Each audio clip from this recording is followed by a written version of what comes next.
नमस्कार। मेरे पास एक प्रश्न आया है। उस प्रश्न का मैं उत्तर देती हूँ। प्रश्न आया था,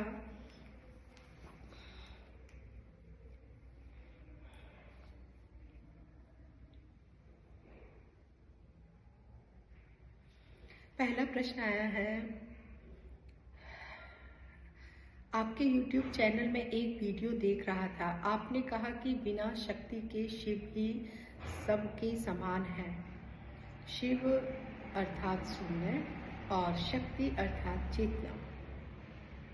अप्रकट और प्रकट दोनों एक ही हैं, तो शून्य में रहे या चेतना में रहे एक ही बात है, या साक्षी भाव में रहे।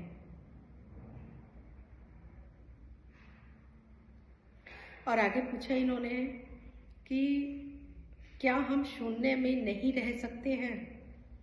ये मेरा भ्रम है, इसको कैसे क्लियर हो? प्लीज मुझे मार्गदर्शन करें। इन्होंने कहा है कि इन्होंने एक वीडियो देखी थी, वो शायद पिछले शिवरात्रि की थी। मैं आपको बता दूं, अब फिर शिवरात्रि आ रही है। 26 फरवरी को शिवरात्रि है और शिवरात्रि पे हमारे एक नया कार्यक्रम शुरू हो रहा है, जिसका ये फर्स्ट ही बैच होगा ऑफलाइन। उस कार्यक्रम का नाम है संपूर्ण ज्ञान कार्यक्रम। तो उसकी पिछले साल की वीडियो में ही मैंने ये कहा है कि बिना शक्ति के शिव भी शव के समान है। तो उन्होंने यही जानने का प्रयास किया है कि क्या चेतना में ही रहना है, शक्ति में ही रहना है, या शिव में भी स्थिर हुआ जा सकता है। तो इसका मैं उत्तर देती हूँ आपको। देखिए, त्रिज्ञान आपका मैंने ही कराया था, मुझे याद है आपका त्रिज्ञान। तो त्रिज्ञान में हमने यही जाना था कि इस द्वैत में दो विपरीत चीजें हमेशा एक साथ हैं। अच्छा बुरा, है ना, गंदा साफ और काला गोरा, बहुत सारी चीजें, सब द्वैती है यहाँ। तो उसी द्वैत का एक भाग है कि एक है प्रकट। उस प्रकट में ये पूरा जगत आ जाता है, जगत के साथ में शरीर आ जाता है, शरीर के साथ में मन आ जाता है। और दूसरा है अप्रकट। अप्रकट हो गया जिसमें शून्यता हम कह सकते हैं, उसे पूर्णता भी कहते हैं। इसको ऐसे समझते हैं, एक खाली पेपर है, ठीक है, उस खाली पेपर में कुछ भी नहीं लिखा हुआ है। यदि उस खाली पेपर में कुछ भी नहीं लिखा हुआ है तो आप पढ़ोगे क्या? तो नंबर एक, आप तभी पढ़ सकते हो या तभी उसका अनुभव आप देख सकते हो यदि उसमें कोई चित्र बना है, उसमें कुछ लिखा हुआ है, गीत है, गाने हैं, गाली है, प्रवचन है, जो भी है। मतलब खाली पेपर पे यदि कुछ है तभी तो आप उसे पढ़ोगे, यदि कुछ है ही नहीं तो उसमें पढ़ोगे क्या, है ना। और दूसरा ये हो गया कि जब खाली पेपर है तो वहां पे अनंत संभावना है कुछ भी लिखने की, क्योंकि वो खाली है तो उस पर कुछ भी लिखा जा सकता है। तो अनंत संभावना हो गई खाली पेपर पे कुछ भी लिखने की। और हम पढ़ क्या सकते हैं? जो उस पे लिखा हुआ है ना। तो अब आप कहते हैं कि क्या खाली पेपर को पढ़ा जा सकता है या लिखे हुए को ही पढ़ना ठीक है? आप एक्चुअल में से यही पूछना चाह रहे हैं। आप यही पूछ रहे हैं ना प्रश्न में कि क्या चेतना में रहना, साक्षी में रहने के लिए आपने बोला है, तो साक्षी में ही रहे या शिव में भी स्थित हुआ जा सकता है? तो अब आप समझिए कि खाली पेपर को पढ़ा जा सकता है या पेपर पे जब कुछ लिखा हुआ है तब पढ़ा जा सकता है। तो तभी पढ़ा जा सकता है जब उसमें कुछ लिखा हुआ हो, नहीं तो खाली पेपर तो प्लेन है। वो प्लेन है इसीलिए उसमें संभावनाएं अनंत हो जाती है। और दूसरी बात, हमारी जो इंद्रियां हैं वो इंद्रियां उन्हीं अनुभव को पकड़ रही हैं जो अनुभव इन इंद्रियों की क्षमता के अधीन आते हैं। जैसे हमारी एक उदाहरण लेते हैं, हमारी जो आंखें हैं ना तो बहुत दूर का देख सकती हैं और ना बहुत पास का देख सकती हैं, है ना। एक सीमा है इनकी कि वहां तक का इन्हें दिखाई देता है। वैसे हमारे कान, ना हम बहुत दूर का सुन सकते हैं और ना ही बहुत तेज यदि आवाज हो तो वो भी समझ में नहीं आएगा, है ना।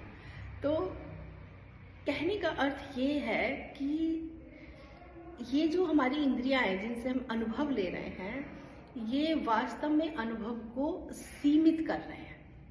अब हम इन्हें ये कहें कि ये अनुभव को सीमित करके हम तक पहुंचा रहे हैं, या हम ये कहें कि हमारी इंद्रियों की भी एक सीमा है, उसके बाहर इनकी औकात नहीं है कि अनुभव ये ले। तो आप ये देखिए कि एक हो गया प्लान, जो एक हो गया सादा पेपर हो गया, ठीक है। उस सादा पेपर पे अब धीरे धीरे कुछ लाइनिंग चलनी शुरू हुई और फिर चलते चलते बहुत तेज भी हो गई। तो या तो जो हमारी इंद्रियां हैं वो उतने ही अनुभव कर पाएंगी जो उनकी सीमा के अंदर आ रही है चीजें। जो बहुत तेज होगा उसको भी नहीं पकड़ पाएंगी, और जो बहुत धीमे होगा उसको तो वो सोचेंगे कि स्थिर है। तो हमारी जो इंद्रियां हैं वो वहीं तक ही जाएंगी जहां तक पेपर भरा हुआ है, उसके पार तो वो जा ही नहीं। शून्यता को वो कैसे अनुभव करेंगी? उसे अनुभव करने के लिए इंद्रियां है ही नहीं। क्यों? क्योंकि इंद्रियां परिवर्तन को अनुभव कर रही है। इससे और समझ में आएगा कि इंद्रियां परिवर्तन को अनुभव कर रही हैं, तो शून्यता को अनुभव कैसे कर सकती हैं इंद्रियां? तो इसका अर्थ है कि ये भी हुआ कि हमें जहां तक अनुभव हो रहा है, इसका मतलब वहां पे गति है, परिवर्तन है। और जहां पे परिवर्तन और गति नहीं है, जहां पे कुछ है ही नहीं, वहां पे इंद्रियां कुछ पकड़ ही नहीं पाएंगी। तो यदि आपको ऐसा लगता है कि आप शून्यता में स्थिर हो जाएं, तो शून्यता में स्थिर बिना आप कुछ भी करेंगे, यदि कुछ भी करेंगे, या तो भौतिक शरीर से करेंगे या मन से, है ना, या तो शरीर से करेंगे या मन से करेंगे, और शरीर और मन तो दोनों ही चित्त का भाग है, और चित्त की सबसे ऊपरी परत चेतना है। तो हम कहाँ तक जाते हैं? हमारी एक सीमा है, हम कहाँ तक जा सकते हैं? हम सबसे ऊपरी परत चेतना तक जा सकते हैं, बस। इसके बाद तो ना इंद्रियों की औकात है और ना ही फिर मन है, क्योंकि मन वहां तक ही जा रहा है ना जहां तक मन है। जहां मन है ही नहीं वहां मन कैसे जाएगा? उसका अनुभव या उन चीजों को कैसे मन पकड़ पाएगा? मान लीजिए ये एकदम शून्यता है, यहाँ कुछ भी नहीं है, यहाँ पे हल्की सी गति है और यहाँ पे बहुत तेज गति है, तो मन हमारा कहाँ तक पहुंचेगा? मन यहाँ तक पहुंचेगा जहां से अब गति बिल्कुल थम गई है। या हम ये भी नहीं कह सकते गति थम गई है, हम ये कह सकते हैं कि इंद्रियों को ऐसा लगता है कि अब यहाँ परिवर्तन नहीं है, अब यहाँ स्थिरता है। हो सकता है वो परिवर्तन इतना स्लो हो कि इंद्रियों की पकड़ के बाहर ही। तो हमारी एक सीमा है ना, इंद्रियों की एक सीमा। तो वो जो सीमा है, तो कहाँ तक हम पहुंच सकते हैं? शून्यता में, जैसे हम कहते हैं शून्यता में प्रवेश करो, शून्यता में ठहर जाओ, ये सब थ्योरी है। क्योंकि प्रवेश कर कौन रहा है? मन ही कर रहा है, और जहां तक मन जा रहा है वहां तक तो मन को पकड़ा जा सकता है, और जहां मन जा ही नहीं सकता वहां पकड़ने वाला भी कौन है? फिर तो शून्यता ही शून्यता है। फिर तो ऐसा समझिए कि जैसे पानी है, पानी में यदि हमने नमक डाला, तो नमक की एक डली डाली यदि पानी के अंदर, तो जहां तक वो डली है ठीक है, लेकिन एक पॉइंट के बाद तो वो पूरी की पूरी घुल जाएगी ना पानी में। अब कैसे ढूंढोगे कि हाँ नमक कौन सा है, पानी कौन सा है ना? या ऐसा समझो कि एक बूंद है, एक बूंद को यदि हम सागर में डाल रहे हैं, तो बूंद को कैसे ढूंढोगे सागर में? वो तो खुद सागर ही हो गई। तो इसीलिए यदि ये कहा भी जाता है किसी के द्वारा कि शून्यता में ठहर जाना, शून्यता में प्रवेश करना, तो इसका अर्थ यही है कि अब वहां पे मन नहीं बचा, एक तरह से मन की क्षमता नहीं बची है वहां तक अनुभव करने के लिए। तो अब जो बचा है वो क्या बचा है? अब वो अप्रकट ही बचा है। तो हम कहाँ तक जा सकते हैं? हम वहां तक जा सकते हैं जहां तक प्रकट है। तो पहले हम जगत की तरफ देखते हैं, और जब आपको ऐसा अनुभव होने लग जाएगा कि जगत अपने ऑटोमेटिक मोड पे चल रहा है, फिर हम शरीर की तरफ देखेंगे। और जब आप बहुत ही आपकी दृष्टि बहुत पैनी हो जाएगी, तो एक समय ऐसा आता है कि साधक ये देखता है कि शरीर भी अपने ऑटोमेटिक मोड पे है, हमें सिर्फ ऐसा लगता है कि हम कर रहे हैं, नहीं। फिर हम और आगे बढ़ेंगे तो हम मन पे जाएंगे, मन भी हम शुरू में ऐसे सोचते हैं कि मन हमारे अनुसार चल रहा है, नहीं, वो अपनी आदतों और संस्कारों के अधीन चल रहा है। वही वही वही वही वही जब हम उसके भी पार जाएंगे तो मन के भी पार जाने के बाद, जैसे कुछ गुरुजनों ने ना शब्दों का प्रयोग किया है, तुरिया तुरियातीत कुछ कुछ इस तरह के, उनके कहने का अर्थ ये है कि अब इसके पार मन जा नहीं सकता, और मन गति करेगा उसमें कहीं ना कहीं ठहरना है। तो शुरू में कहाँ पे ठहराते हो आप? साक्षी में। फिर साक्षी में ठहराने की जरूरत भी नहीं है उसको, क्योंकि उसको तो फिर चित है तो उसे तो आदत बन जाती है, संस्कार बन जाते हैं उसको। ये एक ऐसा पॉइंट होता है जहाँ पे आप अच्छे से महसूस करेंगे स्वयं को संसार से अलग, शरीर से अलग और मन से अलग।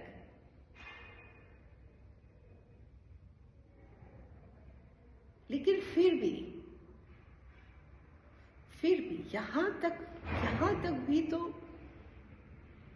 होश है हमारा, चेतना भी तो होश ही है ना।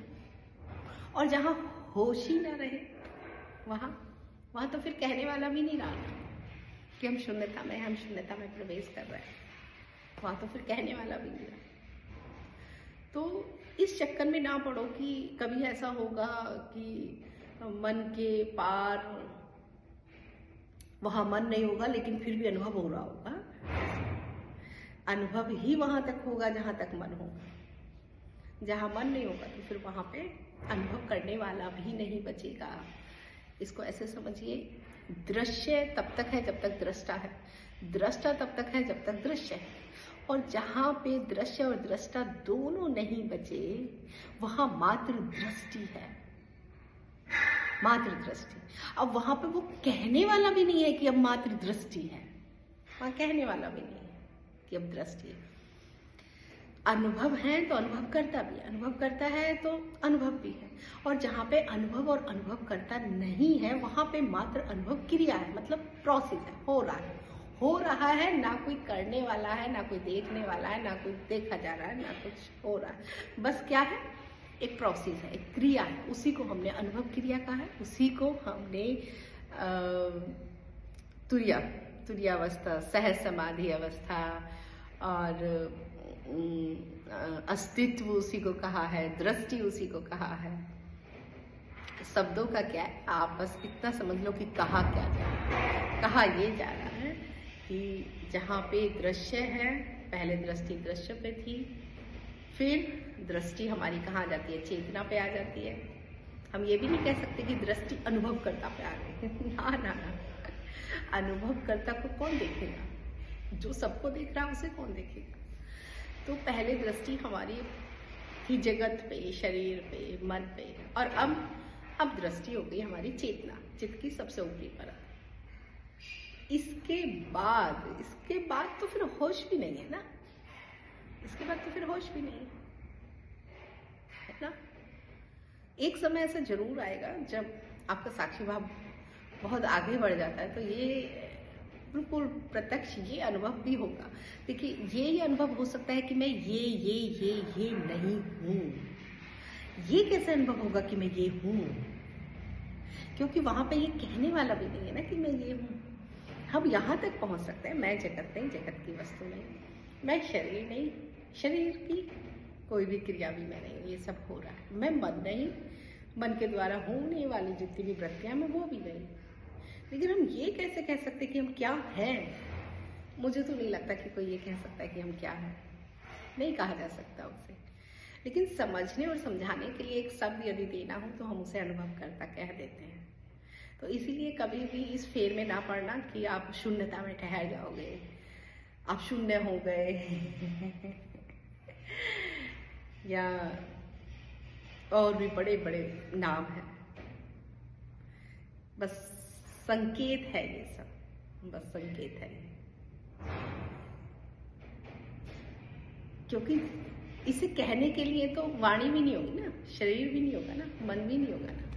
तो उस समय से कहेगा कौन कि मैं ही अप्रकट हूं? ये कहेगा कौन? जब भी कह रहा है तो प्रकट ही कह रहा है ना इस चीज को। तो ये कहने वाला भी तो नहीं होगा ना वहां। तो इसीलिए सबसे अच्छी अवस्था है चेतना में रहो, चेतना में रहो कि मैं शरीर नहीं, जगत नहीं, मन नहीं। जो हो रहा है ऑटोमेटिक मोड पे अपने आप ही हो रहा है। हाँ, एक चीज दिखाई दे रही है कि एक प्रोसेस दिखाई दे रहा है, हर चीज का एक पैटर्न दिखाई दे रहा है, हर चीज का पैटर्न बदलता है, चीजें बदलती हुई दिखाई देती है कि ये बदल रही है, लेकिन हो कुछ भी नहीं रहा है। ठीक है, तो इस चक्कर में ना पड़े। सबसे अच्छा चेतना में रहे। चेतना कुछ दिन में आपकी आदत में आएगी, आदत से संस्कार में आएगा, और फिर शांति शांति शांति शांति। क्योंकि जो जो हमसे अलग हो गया है ना, हम उसको तो अनुभव कर सकते हैं, लेकिन जो शेष है उसको कहना किसी के भी बस की बात नहीं है। ठीक है, ओके। आपका एक और प्रश्न है, मैं उसको भी ले लेती हूँ। आपने कहा और मुझे हर जगह शून्य ही नजर आता है, जैसे घर में 0000, गाड़ी के नंबर प्लेट पर बहुत दिखता है। समझ नहीं पा रहा हूँ। मैं आपसे एक बार त्रिज्ञान लिया था कॉल पर कि वो अच्छा, आपने कहा है कि आजकल आपको एंजल नंबर बहुत दिखाई दे रहे हैं। ये बड़ा इंटरेस्टिंग टॉपिक है, ये एंजल नंबर। आपने कहा है कि आपको आजकल 0000 बहुत दिखाई दे रहा है। एक बार शून्य, 2 बार शून्य, 4 बार शून्य। कई बार आपने घड़ी देखी तो घड़ी में 0000 हो रहा है। कई बार आपने नंबर प्लेट देखी या कहीं पे भी नजर दौड़ाया तो आपको 00 बहुत दिखाई दे रहा है। इससे ना आप एक ऐसे समझिए, एक इशारा समझिए। देखिए, मैं आपको समझाऊं। जब हम सत्य की राह पे चलते हैं तो गुरु क्षेत्र हमें सदैव कुछ बताने का प्रयास करते हैं, है ना। हमारा मार्गदर्शन एक्चुअल में गुरुदेव ही वो ही करते हैं, गुरु क्षेत्र ही करते हैं। वो कभी तो मार्गदर्शन हो सकता है इस शरीर और इस वाणी के थ्रू करते, कभी किसी किताब के थ्रू, किसी कहानी के थ्रू, किसी गाने के थ्रू, किसी बच्चे के, किसी पेड़ पौधे पक्षी जानवर, उन्हें जहां से नजर आएगा वो वहां से आप तक मैसेज पहुंचा देंगे, यदि आप सत्य की राही हैं तो। फिर ऐसा जरूरी नहीं है कि वो गुरु के मुख से ही बोले, वो कहीं से भी बोलेंगे। जहाँ यदि आपको ऐसा है कि आपको गाने सुनने का बहुत शौक है तो वो गानों के माध्यम से आप तक अपना मैसेज पहुंचा देंगे। आपको बहुत घूमने का शौक है तो वो ट्रैवल के माध्यम से पहुंचा देंगे। आपको किताब पढ़ने का शौक है तो किताब के माध्यम से वो आप तक अपना मैसेज पहुंचा देंगे। और ऐसे बहुत सारे साधक हैं जो जिनका कनेक्शन डायरेक्ट गुरु क्षेत्र से हो जाता है, और गुरु क्षेत्र से उनके इंट्यूशन उनकी बढ़ने लग जाती है, समझ में आने लग जाता है।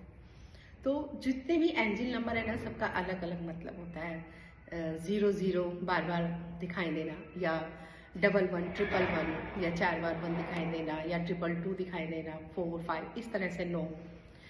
ये बहुत ही इंटरेस्टिंग टॉपिक है, बहुत ही ज़्यादा 0 to 9 संख्या का। बहुत सारी इस पर वीडियो बनी है, बहुत सारी। आप YouTube को खंगालोगे तो आपको मिल जाएगी। हाँ, मैंने अभी तक नहीं बनाई है इस पर वीडियो। हर एक नंबर कुछ कहता है। 369 ये सीक्रेट नंबर है, और इस 369 को जब आप YouTube पे सर्च करेंगे ना तो बहुत सारी वीडियो मिल जाएंगी इसमें, बहुत सारी। लेकिन इन सब में यदि सबसे पावरफुल मैं नंबर देखूँ ना तो वो 0 और 9 है। एक्चुअली 2 है ही नहीं, 0 और 9 2 नहीं है, एक ही है। 0 शिव कह दो, 9 शक्ति कह दो, पूर्णता। मतलब 0 से 9 मतलब एक सर्कल पूरा हुआ। तो 0 इजिकल टू 9 और 9 इजिकल टू 0, ये दोनों पर्यायवाची है। ये तो है ही नहीं, देखा जाए तो सारे नंबर एक्चुअल में है ही नहीं। 1 2 3 ये सब है ही नहीं। तो आपको बार बार 0 दिखाई देने का मतलब ये है कि जो अस्तित्व है वो बार बार आपको नॉक कर रहा है कि आपका जो ये सर्कल है, इस सर्कल को पूरा करने के लिए आप तत्पर हैं या नहीं है। वो बार बार आपको याद दिलाता है कि सत्य की राह पे बढ़ते चलो, बढ़ते चलो, बढ़ते चलो, बढ़ते चरावती है ना, किसी गुरु ने कहा है।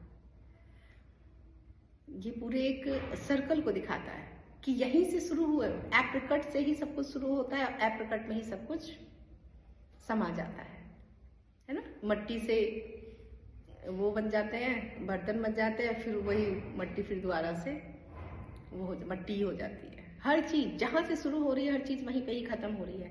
और जो जहां से शुरू हो गया जहां पे खत्म हो रहा है, इसका मतलब हो गया कि वो पूरा का पूरा एक सर्कल हो गया।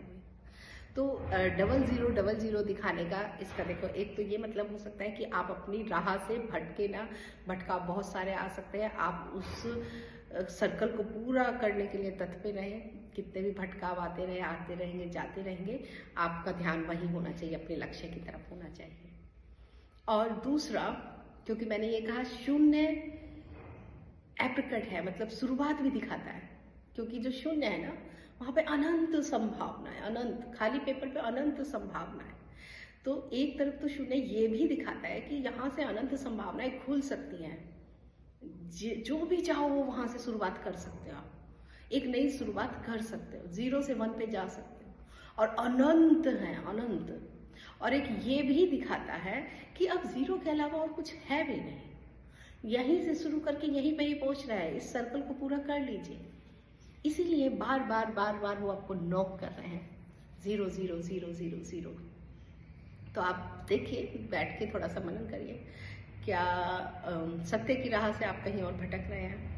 हो सकता है आपको कोई जॉब के ऑफर मिल रहे हो सकता है कहीं कुछ अफेयर के, कहीं कुछ रिलेटिव, कहीं कुछ शरीर में अड़चने आ रही हों, इधर उधर बहुत सारी बाधाएं आ रही हों, लेकिन इस अस्तित्व गुरु क्षेत्र आपको ये कहना चाह रहा है कि जो लक्ष्य है ना, ध्यान उसी पे रखो और इसको पूर्ण कर दीजिए। तो ये आपके लिए शुभ है, क्योंकि आप एक आध्यात्मिक साधक हैं। तो मिलते हैं फिर हम। अगर फिर किसी का कोई अगर प्रश्न है तो वो जरूर पूछे। अब मैं ज्ञान चर्चा का भी इंतजार नहीं करती, जो कि हमारी प्रत्येक शुक्रवार रात 10 बजे टेलीग्राम पर शून्य बोधिसत्व गुरु पर होती है। तो यदि आपका भी कोई प्रश्न है तो आप भी पूछ सकते हैं, आप भी मुझे लिख के भेज सकते हैं। जैसे ही मुझे समय मिलता है तो मैं जरूर आपके प्रश्नों का उत्तर देती हूँ। और जो भी हमारे ऑनलाइन कार्यक्रम है या ऑफलाइन जो भी कार्यक्रम है, वो पूर्णतः निःशुल्क है। यहाँ पे किसी भी तरह का कोई शुल्क नहीं लिया जाता है, क्योंकि मैंने निःशुल्क ज्ञान को प्राप्त किया है, तो आगे भी मैं निःशुल्क ही इसे देना चाहती हूँ। जिस ज्ञान की कोई कीमत नहीं हो सकती, उसका हम कैसे ले सकते हैं, या कैसे उसका हम मूल्य कैसे आंक सकते हैं। तो इसी के साथ ही मैं अपने शब्दों को विराम देती हूँ। यदि आपका कोई प्रश्न है तो मुझे जरूर लिख के भेजिए। धन्यवाद।